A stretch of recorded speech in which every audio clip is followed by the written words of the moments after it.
The DNA evidence, 45 blood specimens in all, contributed, according to the prosecution's case, a mountain of evidence pointing to Simpson's guilt. But Simpson had in his corner the most skillful mountaineers money could buy. The challenges from the defense came thick and fast, and as the whole world watched on TV, these counterclaims would bring some of the central controversies that had been simmering for years in forensic science up to a full-blown boil. A decade before the Simpson trial, back in the days when prosecutors first began presenting DNA evidence, and only prosecutors commissioned the application of genetic technology, defense attorneys were quick to raise an obvious question. By what standard could one define a match between a DNA sample found at a crime scene and one derived from blood taken from the suspect? It was a particularly contentious issue when the technology still depended on RFLPs. In this method, the DNA fingerprint appears as a series of bands on an X-ray film. If bands produced by the crime scene DNA were not identical to those produced by the suspects, just how much difference could be legitimately tolerated before one had to exclude the possibility of a match? Or, how same does the same have to be? Technical competence came into question as well. Initially, when DNA fingerprinting was done in forensic laboratories, without special expertise in handling and analyzing DNA, critical mistakes were not uncommon.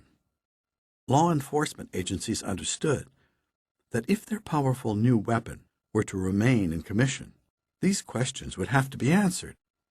A new form of genetic marker, short tandem repeats, STRs, replaced the RFLP method. The size of these STR genetic markers can be measured very accurately, doing away with the subjective assessment of RFLP bands on an X-ray film. The forensic science community itself dealt with the problem of variable technical competence by establishing a uniform code of procedures for doing DNA fingerprinting, as well as a system of accreditation. Perhaps the toughest attacks, however, were launched against the numbers. While prosecutors were given to presenting DNA evidence in terms of dispassionate, seemingly incontrovertible statistics, sometimes, as defense lawyers began to argue, tendentious assumptions had been made in calculating the state's 1 in a billion margins of certitude. If you have a DNA fingerprint from the crime scene, on what basis do you calculate the likelihood, or more often the unlikelihood, that it might belong to someone other than prime suspect A? Should you compare the DNA to that of a random cross-section of individuals? Or if prime suspect A is, for instance, Caucasian, should your sample be compared only to DNA from other Caucasians, since genetic similarity tends to run higher among members of the same racial group than in a random cross-section of people? The odds will vary depending on what one deems a reasonable assumption. And an effort to defend a conclusion founded on the arcane principles of population genetics can backfire, confusing jurors or putting them to sleep. The sight of someone struggling manfully to put on a glove that simply doesn't fit is worth more, much more, experience tells us, than a mountain of statistics. In fact, DNA fingerprinting evidence presented in the Simpson trial pointed to the accused. A blood drop collected close to Nicole Brown Simpson's body, as well as other drops found in the walkway at the crime scene, were shown with virtual certainty to be his. With an equal lack of doubt, the blood staining the glove retrieved from his house was determined to be a mixture of Simpson's and that of the two victims.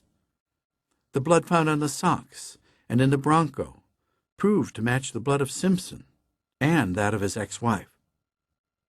No, finally, in the eyes of the jury, the undoing of the forensic case against Simpson had less to do with the failure to explain the arcana of population genetics than with the old charge of police incompetence. DNA is such a stable molecule that it can be extracted from semen stains several years old, or from blood stains scraped off sidewalks, or from the steering wheel of an SUV. But it is also true that DNA can degrade, especially in moist conditions. Like any type of evidence, however, DNA is only as credible as the procedures for collecting, sorting, and presenting it. Criminal trials always include the formality of establishing the chain of evidence, verifying that what the police say was found in such and such a location did indeed start there before winding up in a Ziploc bag as Exhibit A. Keeping track of molecular evidence as opposed to knives and guns can be an especially demanding chore.